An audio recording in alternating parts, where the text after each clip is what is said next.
She was honored at the gala for an empire she didn't build, until the woman who did stood up and said, "I built this airline." If you're ready to hear the whole story, click subscribe and let me know in the comments where you're watching from. Because tomorrow, I will be giving you another story just as crazy as this one. And you don't want to miss it. Now let's get into it. Dana Morgan stood near the back of the ballroom, just far enough to be forgotten. The lights bounced off golden centerpieces. Waiters moved like clockwork, weaving through tables of suits and smiles. At the head table, under the glow of the spotlight, sat Victoria Hale. Dana watched her raise a glass. "And here's to the future of black aviation," Victoria said into the mic, smiling like she meant it. Polite applause rippled across the room. Dana didn't clap. She sipped her water and turned her gaze toward the far end of the room, where the press stood with their cameras and badges. Every lens pointed at Victoria. Every quote would be hers by morning. Dana shifted her weight. The heels were a mistake. So was the invitation. She hadn't planned to come. But her daughter, Maya, had called that morning and said, "Mom, you need to see it for yourself." She hadn't said what it was. But Dana knew. A soft hum buzzed in her ears. The sound of being erased, slowly and professionally. 10 years ago, this company was just an idea scribbled on a napkin in a Houston diner. Dana and her best friend, Darius, had dreamed up an airline built by and for the communities no one else served. They called it Altitude. Not flashy, just honest. Now, Altitude was being honored at a Black Excellence in Aviation Gala, and the woman speaking hadn't even joined until year 5. Dana took a slow breath. The speech was still going. Victoria paced the stage, smooth and polished. "Altitude means something to all of us," she said. "When I joined the team, I knew we were doing something special, but I also saw what needed to change.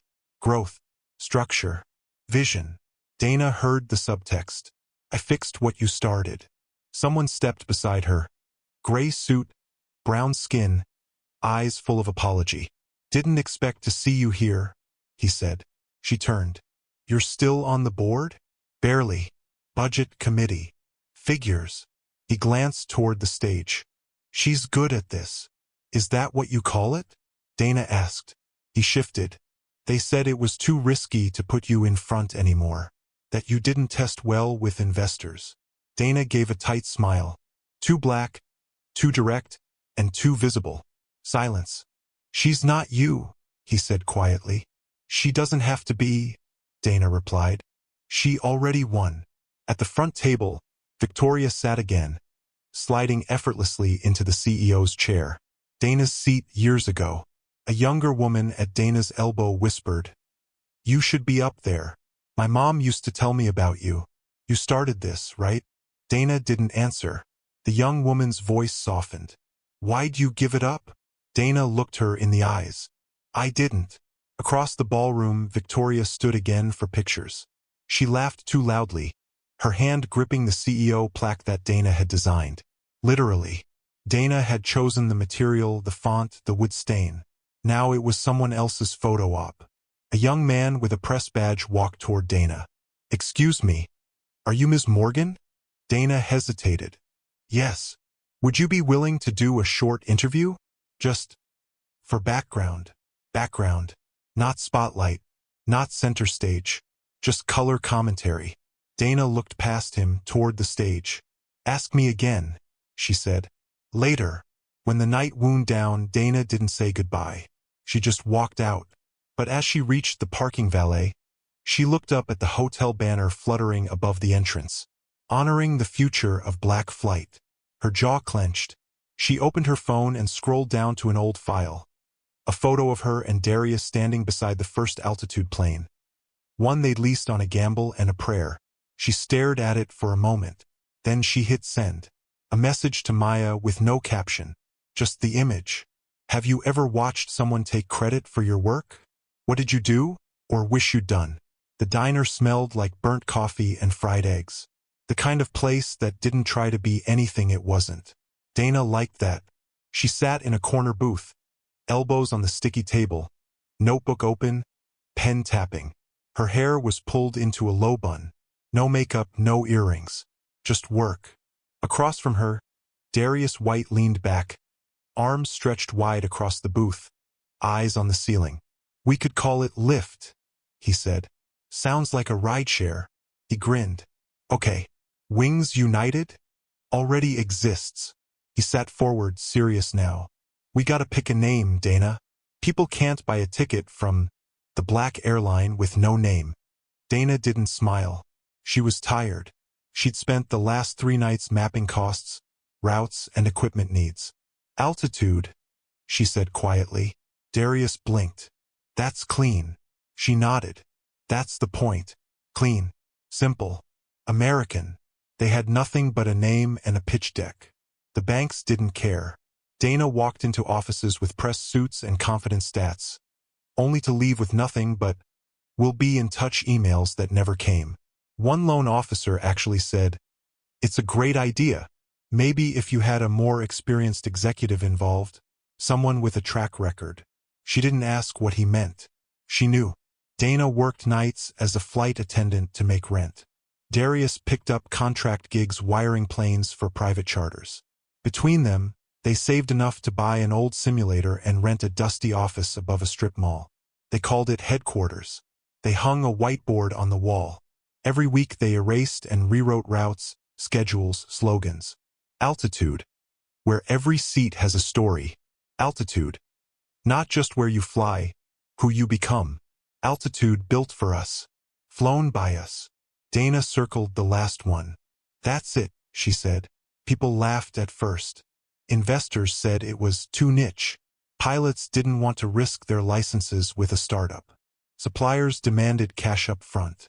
But they found allies, small airports in Mississippi, Alabama, and Georgia who had gates but no service. Communities with flyers but no flights. They booked one route, Birmingham to Atlanta, 3 times a week. That was all. Darius looked at her. "It's real now." She nodded. "1 flight at a time."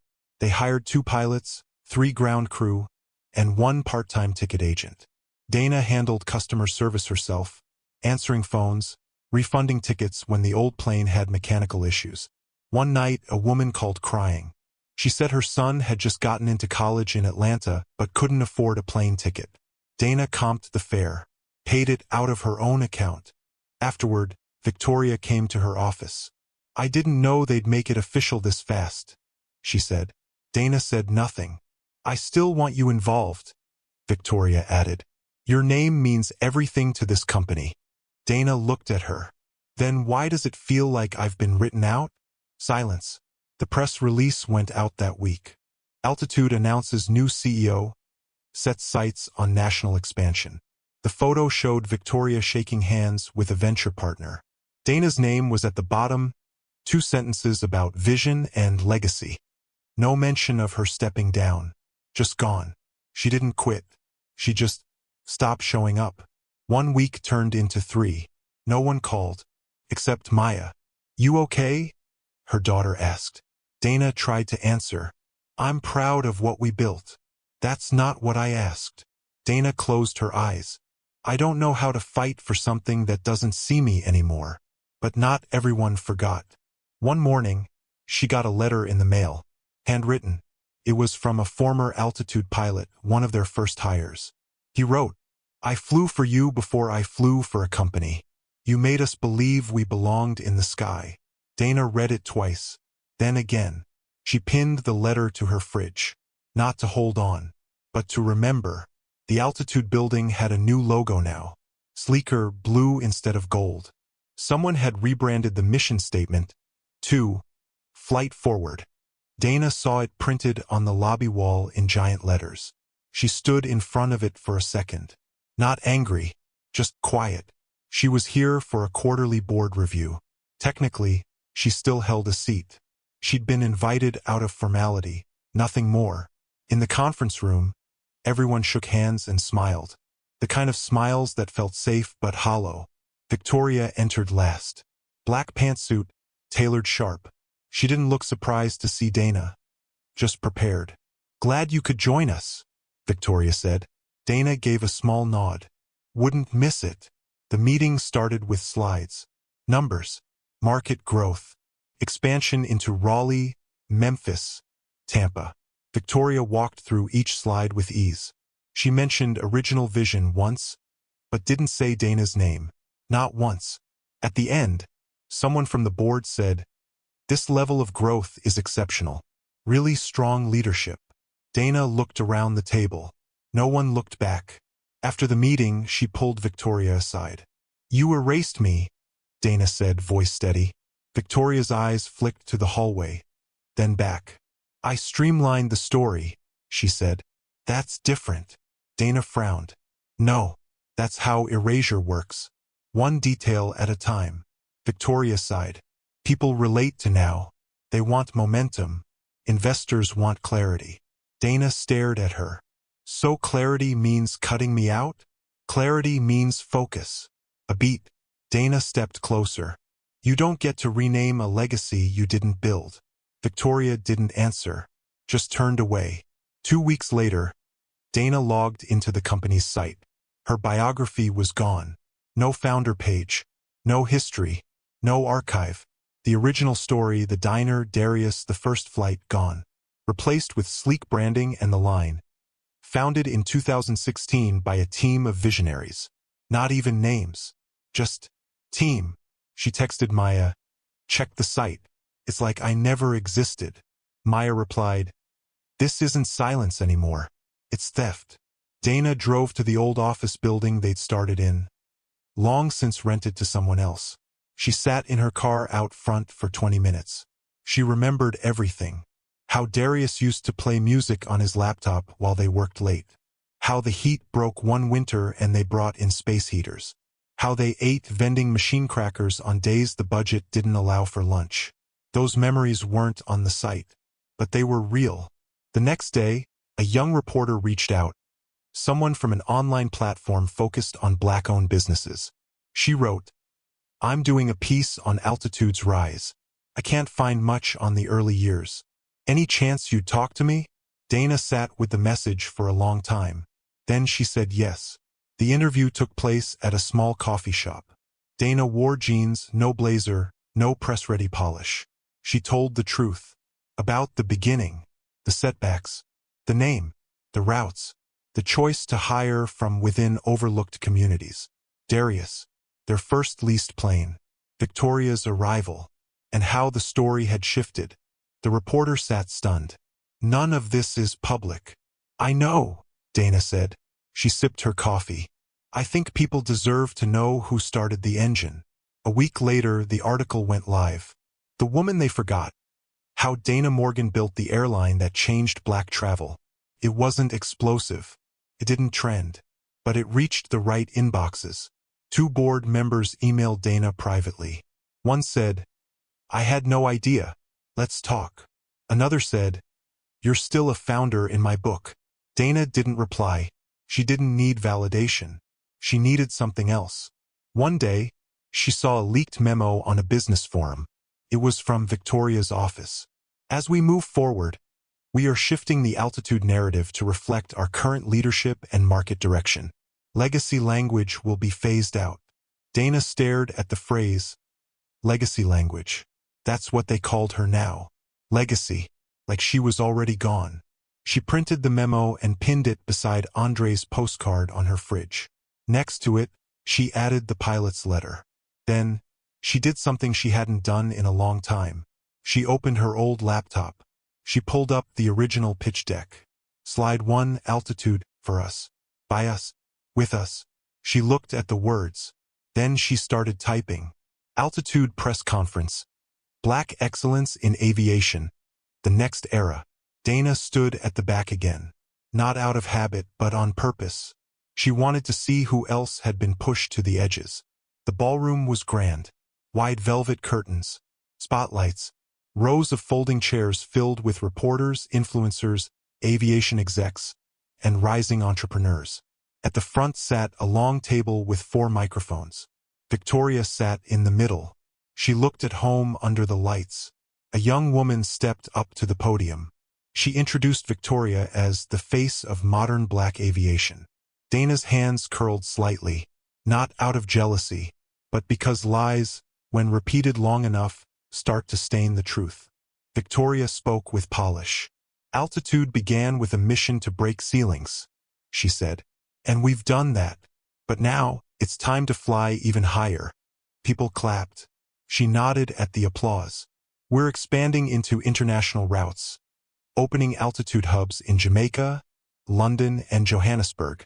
This is about taking Black excellence global. Cameras flashed. Someone stood. What's your message to young Black women watching this? Victoria smiled. You belong in any room you work hard for. And no one can take that from you.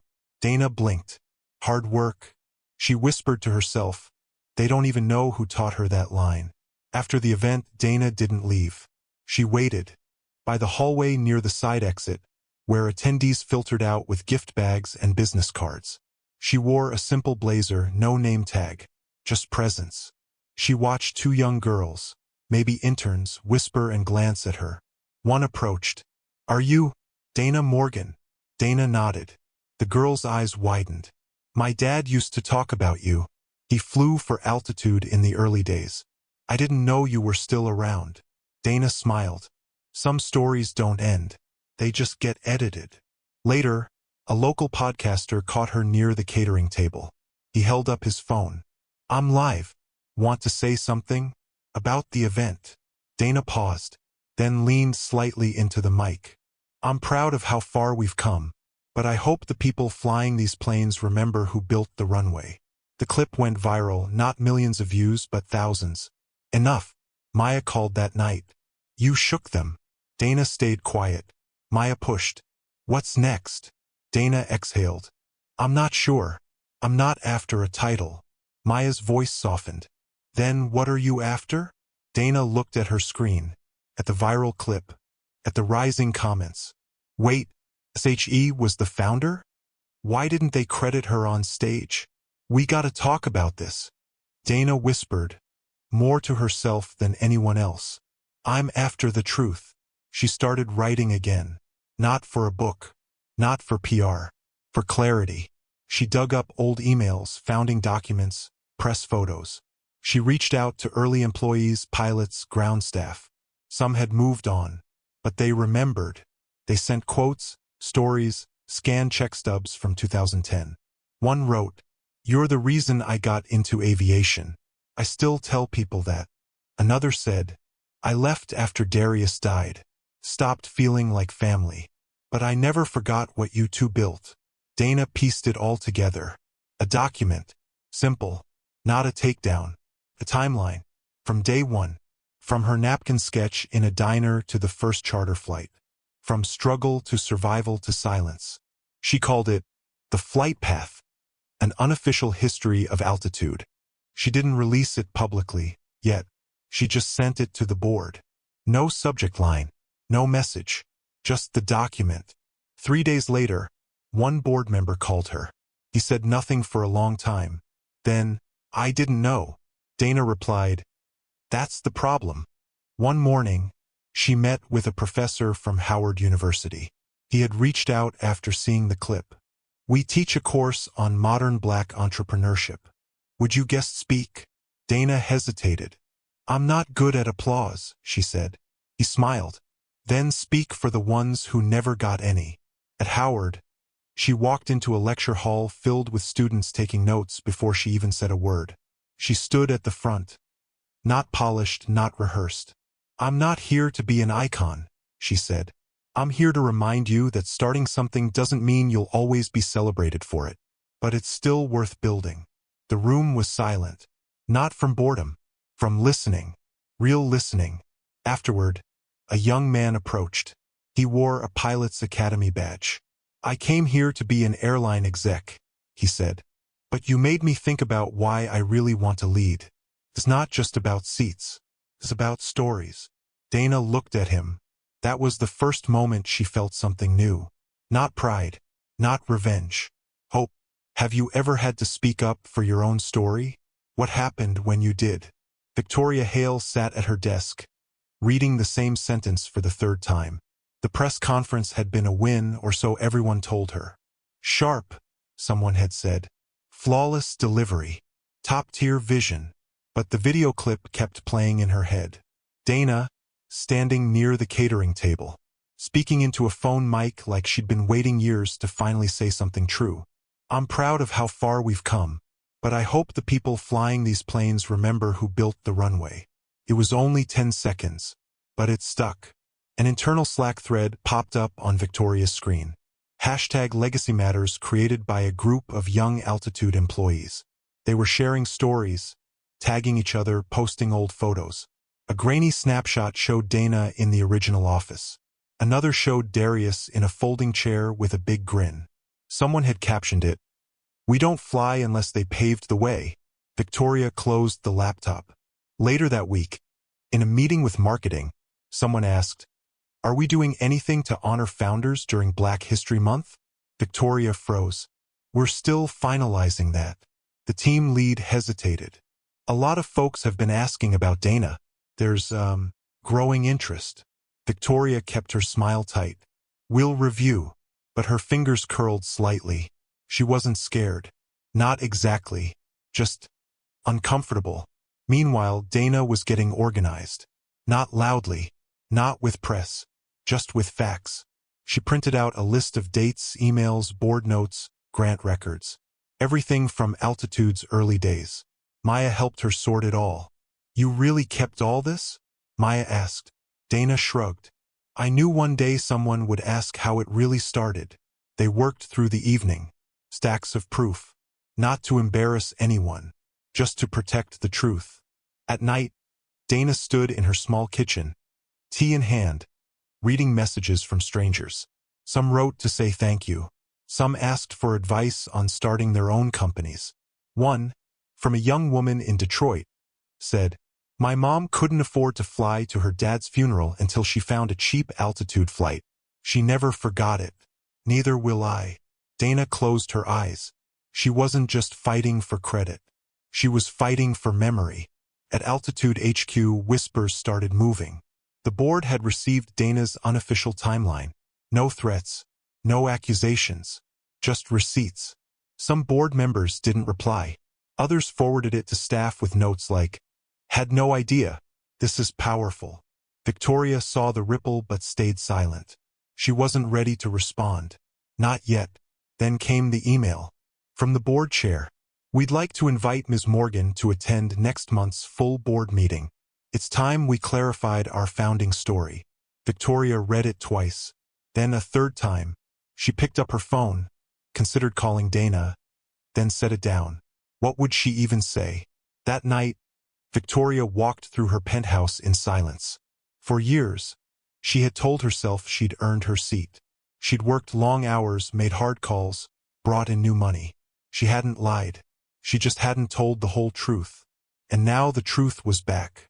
Not loud, not bitter, just standing in the room again.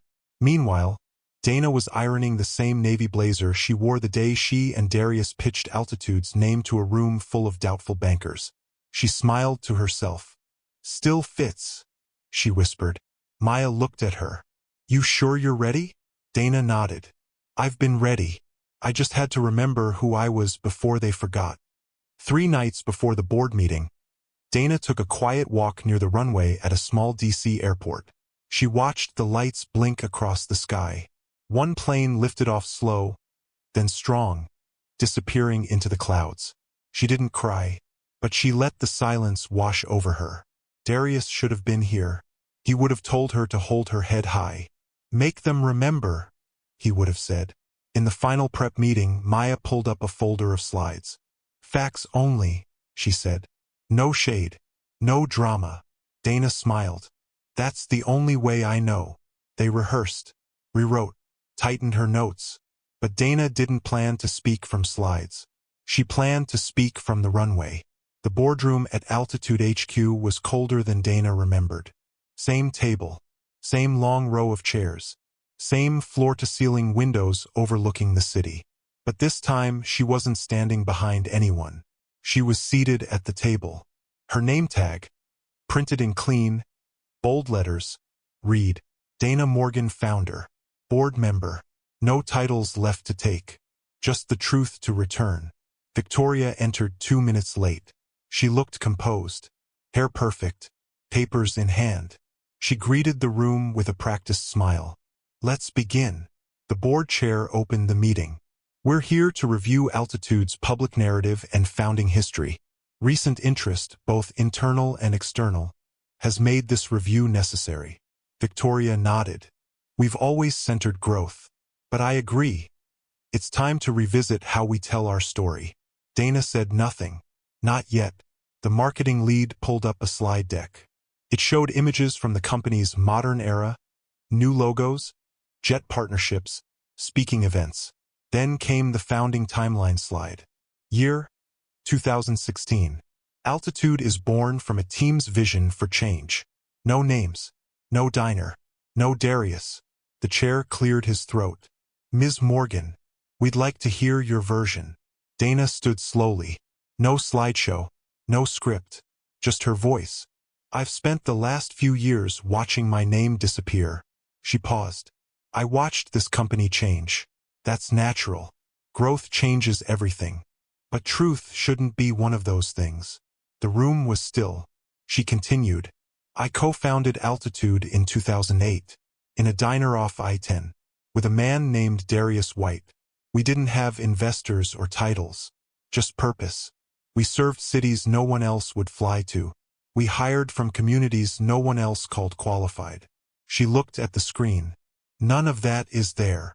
She reached into her folder and pulled out one sheet. A photo. Dana, Darius, and the first Altitude team, standing on the tarmac in front of a single leased jet. She held it up. This isn't nostalgia. This is foundation. Victoria shifted in her seat. Dana turned to her. I don't hate you, Victoria. You did what you were hired to do. You led. You scaled. You built a machine out of a movement. A beat. But you didn't start the engine. Victoria opened her mouth, then closed it. Dana looked back at the board. I built this airline. Silence. Not heavy. Sacred. One of the older board members leaned forward. Why now? Dana didn't flinch. Because legacy isn't just about what survives. It's about who gets remembered. Another voice spoke up, this one younger, from legal. We reviewed the founding documents. Dana's name is there. So is Darius White. We have paperwork going back to 2009. A rustle of papers followed. The chair nodded. Then we have a decision to make. Altitude can't move forward on false ground. He looked at Victoria. You've done incredible work. No one's denying that. But we need to correct the story. Victoria stood slowly. All eyes turned to her. She looked tired. Not defeated, just different. I won't fight facts, she said. I wouldn't be here without her. None of us would. She turned to Dana. I'm sorry. Dana gave a small nod. Not forgiveness, but recognition. The board voted. Unanimous. Altitude's official records would be updated. A new founders section would be added to the company site. Dana and Darius's names would be reinstated. A historical archive would be created, including original footage, photos, and interviews. No press release, just truth. As the meeting ended, people stood and shook hands. Some avoided Dana's gaze. Some met it. A few offered quiet apologies. She didn't need speeches. The silence was enough. Victoria approached her by the door. I meant what I said. If you ever want a seat back. Dana shook her head. I don't need a seat. I just need the foundation to stay where we laid it. She walked out of that room slowly. Not victorious, but restored. In the hallway, Maya was waiting. Well? She asked. Dana smiled. They heard me. The next morning, Dana woke to a quiet phone. No floods of calls. No breaking news. Just a single text from Maya. You did it. Dana stared at the message. Then replied. We did. Across the country, word spread, but slowly. It wasn't a scandal. No one was fired. No lawsuits. No press statements. Just small changes that meant everything. A new section on Altitude's website. Our founders, with full names, dates, photos. Dana's story. Darius's story. The flight path from dream to sky. The truth was there now. Easy to find. Unmistakable. In the main lobby of Altitude HQ, the company added a wall. They called it the first flight. It featured the original flight manifest, the names of the first passengers, the first crew. A quote from Dana: "We flew because no one thought we could. Now we fly because we know others will." Victoria stayed on as CEO, but different. She stopped using words like streamlined when she meant erased. She started crediting the past at every podium, every interview. She reached out to Dana once more, this time with a real invitation. "I want to start a leadership fellowship in Darius's name," Victoria said, "for young Black founders. You'd lead it." Dana took a breath. She thought about the years of silence, the way her name disappeared. Then she said, "I'll do it, but only if we include his family." "Of course," Victoria replied. It wasn't a full circle, but it was a step forward. Maya visited that weekend. They sat on Dana's porch sipping tea.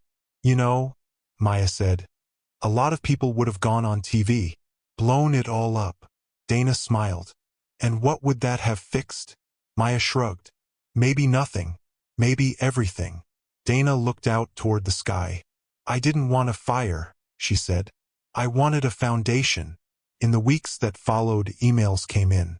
Dozens. Not from reporters. From people. A former gate agent wrote, "I joined Altitude because of you. I stayed because of what you built." A passenger from a 2012 flight wrote, "I got to say goodbye to my grandmother because your plane got me there. I never forgot that." And one message, unsigned, simply said, "We see you now."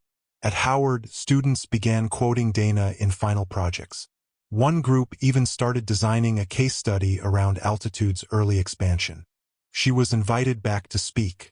This time she brought Maya with her. They stood side by side as she told her story again, not with anger, but with clarity. "There's power in being first," she told the room. "But there's even more power in making sure you're not the last." The students clapped. Not out of obligation, out of truth. She was offered awards. She accepted some, turned others down. She didn't need a medal to prove she mattered. She had the receipts, the timeline, the lives changed, and that was enough. One afternoon, she visited the old strip mall office. The space was a laundromat now, but the corner where the whiteboard once hung still had the same sunlight. She stood there for a minute, letting it fall across her face. She didn't cry. She smiled, then walked out. Later that evening, she wrote a letter to Darius's mother. She hadn't seen her in years. "Your son was the first person who believed in me out loud. I want you to know he wasn't forgotten. His name is back on the wall, where it always belonged." She mailed it with no return address. Just Altitude Founders Hall. On the company's 15th anniversary, Altitude hosted a celebration at the Atlanta hub. For the first time, Dana stood on the main stage. No corner seats. No sidelines. She didn't prepare a long speech. Just a story. "I remember our first plane," she said. "The toilet didn't work. The radio cracked. But we flew. And we didn't wait for permission." She looked out at the crowd. Young staffers, new executives, early employees with gray in their hair. "I'm not here to be celebrated," she said. "I'm here to make sure the next person doesn't have to fight this hard to be remembered." Then she stepped back from the mic. The applause came slow, then full. 2 years later, Washington, D.C. Dana stood in front of the room, but this time, she wasn't the only one. For young women sat beside her. They wore navy suits. Each had a flight badge clipped to her chest. Each had built something, an app, a charter company, a logistics firm. All part of the new Darius White Founders Fellowship. Maya sat in the front row, filming quietly. This wasn't about headlines. It was about building a longer runway. Dana cleared her throat. "I used to think legacy meant having your name in lights," she said. "But it turns out, it just means someone remembers the road you walked so they don't have to crawl." A few students nodded. A young woman in the back wiped her eyes. Dana smiled. She remembered that feeling. Being young. Being ready. Being invisible. Not anymore. After the panel, people came up to speak. One student handed her a folded napkin. It had a company name sketched in pencil. Dana blinked. "What's this?" she asked. The girl smiled. "My diner moment." Dana laughed softly. "Then hold on to it. The world's gonna try to make you forget why you started." The girl nodded. "That's why I wrote it down." The following week, Dana flew to Atlanta. Not for business. For something else. Altitude's maintenance crew had restored the original leased jet.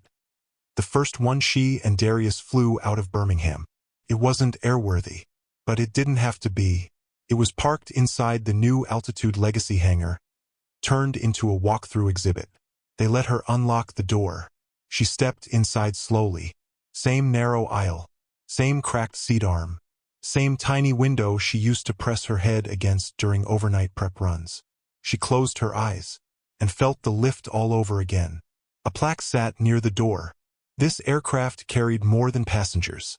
It carried proof. Dana Morgan, co-founder. Outside the hangar, a new generation trained on brand new planes. The runway stretched wide and long. Dana stood at the edge of it. Maya joined her. "You ever think you'd see this day?" Maya asked. Dana smiled. "I stopped waiting for the day. I started walking toward it." They watched a plane take off. Smooth, strong. The pilot? A black woman. One of the first to come through Altitude's own in-house academy. Dana watched it lift into the sky, silver wings catching the sun. "That's the real story," she whispered. Maya asked, "What is?" Dana turned to her. "That I'm not the only one flying anymore." Later that night, Dana sat on her porch back home. The sky above was clear. No spotlight. No podium. Just stars. She pulled out a folder, the original mission statement. She flipped it open. Same line at the top. "We don't fly for fame. We fly because we weren't supposed to." She picked up a pen. Underneath it, she wrote, "Now we fly so others don't have to ask permission. Now we fly so no one forgets who helped us get here. Now we fly together." She folded the paper and placed it in a box with the napkin sketch, the first postcard, and Darius's picture. Not to store it away, to protect it, because stories only survive when someone cares enough to carry them. The next morning, she got a call from Altitude HQ. The board wanted her to give the keynote at the company's next anniversary. This time, she said yes. Not because she needed it, but because she had something worth sharing. A month later, on the stage, same city. Same logo. New energy. Dana stood behind the podium. She wore the navy blazer again. Still fit. But this time, it wasn't carrying weight. It was carrying pride. She looked out at the audience. "I want to end with this," she said. Altitude started with 2 people and a folded napkin in a booth no one paid attention to. Some laughs. She smiled. But today, look around. This room is full of stories that would have been lost if we waited to be invited in. Pause. You don't have to fight for the seat if you know you built the floor. The room rose to their feet. This time, they were clapping for the story, not the title. As Dana stepped off the stage, a young intern held open the backstage door. "You really built this," she whispered. Dana smiled. "I did." Then she looked up at the screen one last time. Her name was still there. Not in bold. Not oversized. Just exactly where it belonged. What's a story from your life you hope gets remembered one day? Thank you for watching this story to the end. If you enjoyed this story, you will surely love the next one. It's as crazier and more intriguing as you can ever imagine. So do check it out. Click on the image showing on your screen right now to watch the next one.